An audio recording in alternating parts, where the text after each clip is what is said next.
Hello everyone, कैसे आप सब। आप सबका अपने चैनल में स्वागत है। आज मैं आपको एक कहानी सुनाने जा रहा हूँ जिसका टाइटल है उपकार।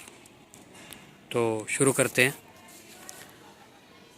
बड़ी भाभी किसके साथ रहेगी, इस बात को लेकर दोनों देवरों में बहस छिड़ी थी। पता नहीं इस बहस का कोई हल निकलने वाला था या बड़ी भाभी को अपनी अपनी मजबूरियों की दास्तान इस बहाने सुनाई जा रही थी। बड़ी भाभी पत्थर की बुत बनी बैठी थी। उन्हें होश भी नहीं था कि क्या हो रहा है। बड़े भैया का देहांत हो गया था। उनकी अपनी संतान तो थी नहीं, अब बड़ी भाभी ही बची थी। यह वही भाभी थी जो 16 साल की उम्र में ब्याह कर घर आई थी। आते ही उनकी झोली में 5 बच्चों की सौगात आ गई थी। भाभी माँ बन गई थी।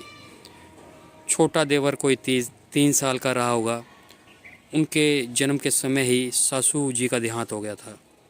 तब बड़े भैया 15 साल के थे। फिर 3 बहनें और 2 भाई। ससुर जी अकेले पड़ गए। उन्होंने खुद ब्याह करने के स्थान पर बड़े भैया का विवाह कर दिया था। बहू आ गई। सौभाग्य से बहू परिवार के साथ चलने वाली थी और फिर 2 साल के अंदर ही ससुर जी भी अनंत यात्रा पर चल दिए। अब सारा दारोमदार बड़े भैया और भाभी पर आ गया। रात दिन मेहनत की, पुश्तैनी ज़मीन बेची, बहनों की अच्छे घर में शादी की और भाइयों को पढ़ाया लिखाया, अच्छे घर में ब्याह किया।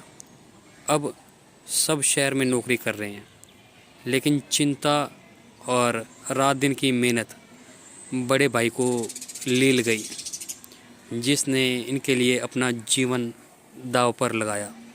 यहाँ तक कि अपनी संतान पैदा करने के बारे में भी नहीं सोचा। आज वही एक अदद प्राणी को लेकर बहस कर रहे थे।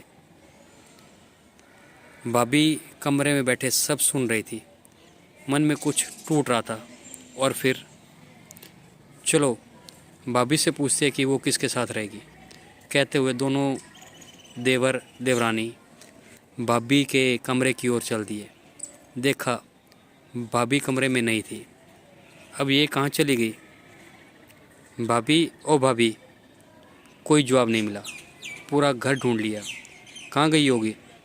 तभी छोटे देवर की पत्नी ज़ोर से बोली, इधर आओ, देखो ये क्या। सब भाभी के कमरे में पहुँचे। देखा, कुछ कागज़, थोड़े से जेवर और घर की चाबियाँ रखी थी। टूटे फूटे शब्दों में एक कागज़ पर चंद लाइनें लिखी थी, ये सब आपस में बांट लेना, हमें ढूंढने की कोशिश न करना। तुम्हारे भैया कभी तुम्हें दुखी नहीं देखना चाहते थे। मुझे लेकर आपस में मत लड़ो, ये उनका अपमान होगा। खुश रहना, मैं कभी तुम लोगों को लड़ता हुआ नहीं देख सकती। इसलिए